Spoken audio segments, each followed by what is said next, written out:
And we've seen an incident this morning down at Bournemouth where Eddie Howe has told Ryan Fraser that he's played his last game for the club because he's indicated that he's out of contract and probably would rather favour not playing so that it makes sure he might not get injured or anything like that before the end of the season. Can you understand that with players rather preferring to take a back seat, not finish the season with the club because their contracts are running out? Yeah, I would have sympathy individually with the player to make the decision they see as right and for their own needs. As a club, obviously, if we're trying to extend players to stay with us for that period, we want them to stay. So we have, it's well documented a couple of those conversations that are ongoing. We have until next week to find the solution, hopefully, because it would be great for us, obviously, to finish with the squad that we started this campaign with, and with the quality players that we're talking about.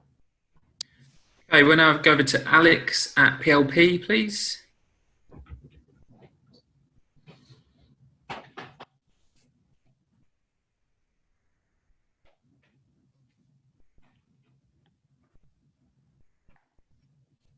Hi, Alex Aldry, PLP.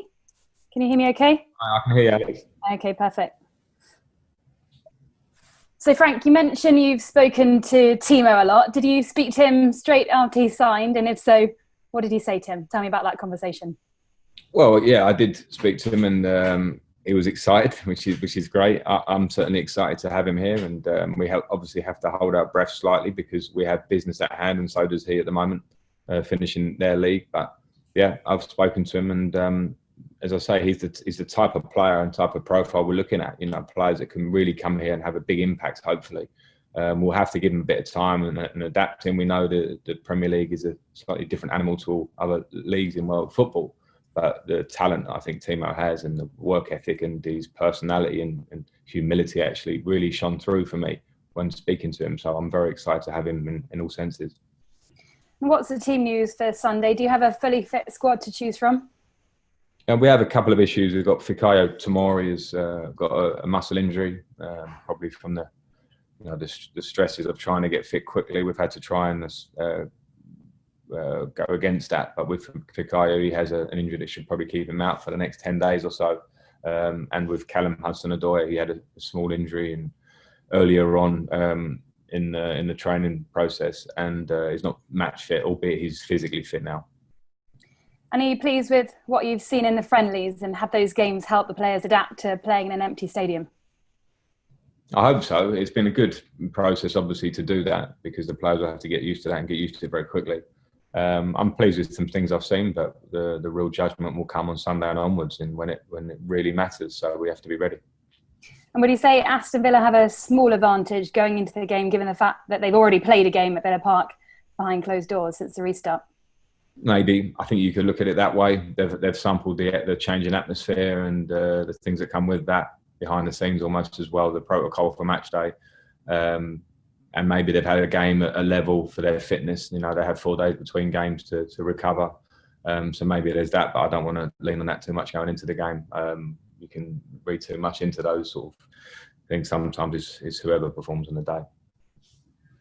Okay, guys, we're going to do 4 more in broadcast and then finish. It's 1 question each now, please, because we need to get through. It is now going to be Jerry from Haters.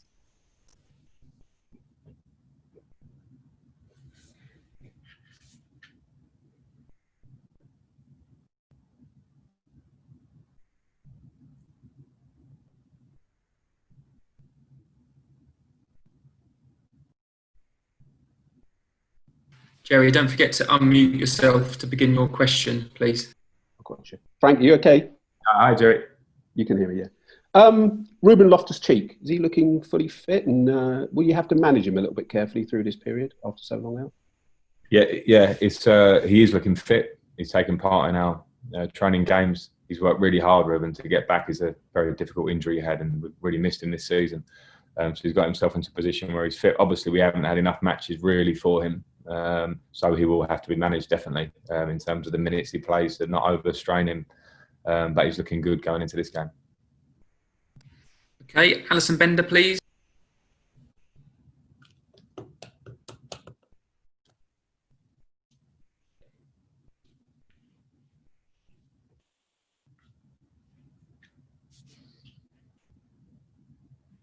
Remember to unmute yourself, Ali. Yeah, just doing it now. Yeah, Alison, I can hear. Yep. Hi, Frank. Good to see you in these strange circumstances. I just wonder how difficult it's kind of been if you've got a bit of a selection dilemma on your plate, because obviously you've had a few players coming back. We just spoke about Ruben Loftus-Cheek. I know that Kante as well is obviously making himself available now, or so we hear. And also the use of 5 substitutes as well. Has that been something to sort of get your head around tactically as the manager? Yeah, I mean, I think it's a nice problem. We've missed big players this season, and big parts of it. Ruben, for instance, hasn't played for us. N'Golo Kante has played about 50% of the games. We could go through them, we've missed them. So I enjoy the problem, and the message to the players is whether you start on Sunday or not, we're going to need pretty much everyone in this squad. There has to be a togetherness. The games are going to look slightly different. Subs are going to be absolutely crucial. So the problem I have going in is a nice one, and the players just have to perform when asked to, and they look ready to. The second part was about subs, and yeah, I mean, I think it's a very good thing considering the circumstances of 5 subs and a bigger bench. I think that should be something that stays the course, because you work with players all through the week, the squad. You want to try and get young players on the bench in the Premier League. Everyone has academies and big squads. So to be able to try and get younger players long term, I think that'll be a great thing. But in the short term, I think the 5 subs, when we saw the energy levels probably the other night and a couple of injuries in those first games, it shows you how crucial they are for probably player care as well, and making sure that we keep enough players fit. Okay, last 2 questions. Nick Purell, please. Hi, Frank. Can you hear me?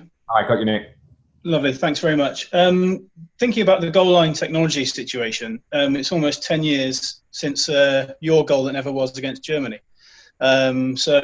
Given what's happened this week and everything, I just wondered if you could sort of talk us through your memories of that day in itself, and the changes since, and what's your assessment of the technology as it's used now? Do you think it's good enough, or would you like to see more improvements still? Well, I've certainly pretty much got over 10 years ago in a way. I mean, it's a long time gone, and I remember the feeling at the time. It was a difficult moment in game, and that's why I probably have a bit of sympathy for Michael Oliver and the referees the other day, because it isn't easy. Things happen very quickly. So we've been blessed with the goal line technology, because it seemed such a matter of fact since it's come in, and I think we've all appreciated that, and it's worked. So it was the first time it didn't work. I don't want to talk casually about it, because Chris Wilder will feel very strongly about it.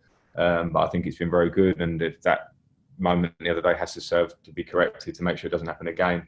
And with the VAR technology generally, I think we're trying to improve it all the time, and we need to keep striving for that. We may never get perfection in a sport like football, but I think technology is a good thing if used in the right way. Okay, last question in the broadcast. Giuseppe from the Evening Standard. Hi, Frank. Have you spoken to Tammy at all this week, following the arrival of Timo, and kind of what his arrival will mean for him, and what are your plans for the pair of them moving forward next season? Yeah, I've spoken to Tammy before about the idea of competition, and I don't feel the need to have to address every player if a player comes in that might contest a position at a club like Chelsea, because that's what it's about. It's been about that in its most successful years in recent years, when we've been successful clubs in the Roman Abramovich era mainly. And Tammy obviously had a very good season for us this season. Has to sustain and improve on that, because at Chelsea we have demands. So I'm happy to have options, and we have options in forward areas, and we must have competition for places. So I'm pleased with the idea of that. Okay.